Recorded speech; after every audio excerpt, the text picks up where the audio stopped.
Are Belgium Euro 2020 champions in waiting after they flex their muscles up against the Ruskies? Of course, Denmark looking to bounce back, doing it for Christian Eriksen. Can they do it at the home turf? We'll take a little look.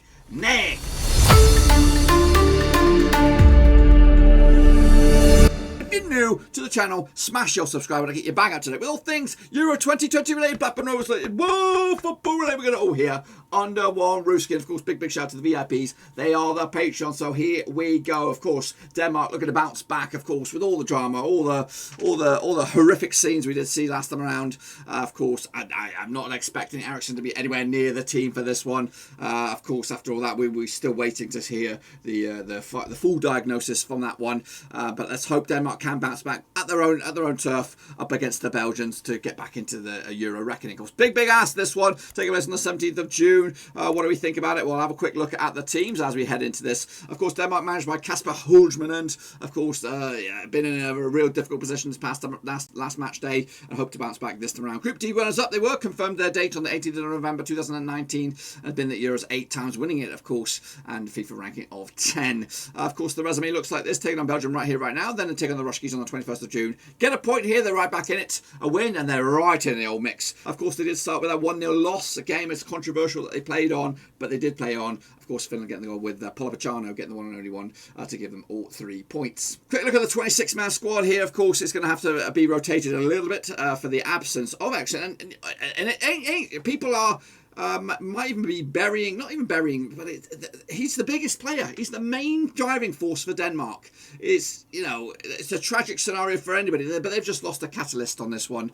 And hopefully the rest of the team will step up and, of course, play with a 12th man in the next match and try and get over the line and surprise us all, because everyone's expecting a one-sided affair on this one. I'm probably in that boat as well, but of course it's going to be they're going to play Belgium. They're not going to be kind on you. They could be ruthless, but we'll just see how all that pans out. I'm going to go with this lineup here. Of course, we've got Schmeichel between sticks, Was, Christensen, Kajar, Marley at the back. We've got Nordgaard coming in, of course, Holberg and Delaney. A bit defensive in midfield with Delaney really pulling the strings, I would think. Poulsen, Branthwaite and Dolberg down the middle. Belgium, of course, managed by Roberto Martinez. Group I winners, of course, confirmed that on the 10th of October.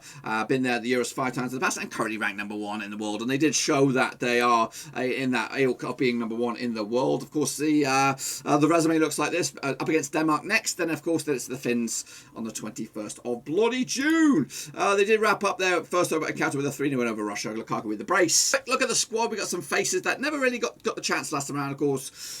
Quick look at the squad here. Of course, quick look at the squad here. De Bruyne never got any action. He was injured.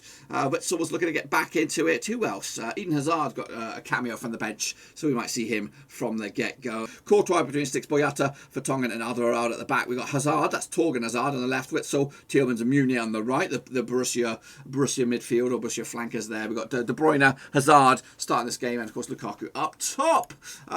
They played each other 7 times since 1974. 4 wins for the Belgians, 3 wins for the Danes, and 0 draws. The biggest win for Denmark over Belgium was a 3-1 win. Meanwhile, 4-2 win for Belgium over Denmark was the biggest for them. 14 goals scored for Belgium over Denmark over the years, 12 returned, which was a 1.71 goals a game ratio for the Danes over the Belgians, and a 2-point goal return for Belgium over Denmark. Of course, heading into the 75% form for Denmark, winning 4 of the past 6, of course, losing last round. Meanwhile, Belgium coming to unbeaten the last 6, picking up 4 wins and 2 draws. Look at the Group B standings right here, right now. Belgium and Finland on their way through. Of course, Denmark and Russia have got a bit of work to do as well. Of course, I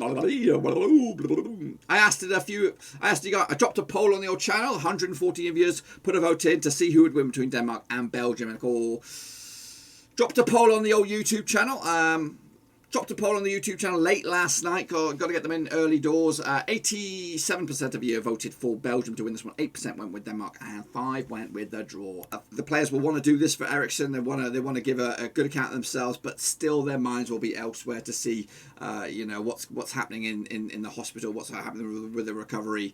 I'm sure we will be given some more news about the situation with Eriksen, and hopefully it's positive, and hopefully they can build on that. But I do believe it's going to be a bridge too far for them to get get past the Belgians, who are number 1 in the world. They'll give a good account of themselves. They might even get a goal. I'm going to go with a 3-1 win to open up their account with at least a scoring account, but unfortunately they will lose. Let me know your thoughts and opinions in the comment section down below, what you think will happen between Denmark and Belgium over in Group B. And that is it, my friends. Be sure to give the video some love and smash the old thumbs up, smash your subscribe. Check out the links down below. I'm on Twitter, Twitch, Facebook, of course, Patreon as well. Make sure you check that out. But we'll be back for the third round of matches whenever they come around over in Group B. Until then, I am out.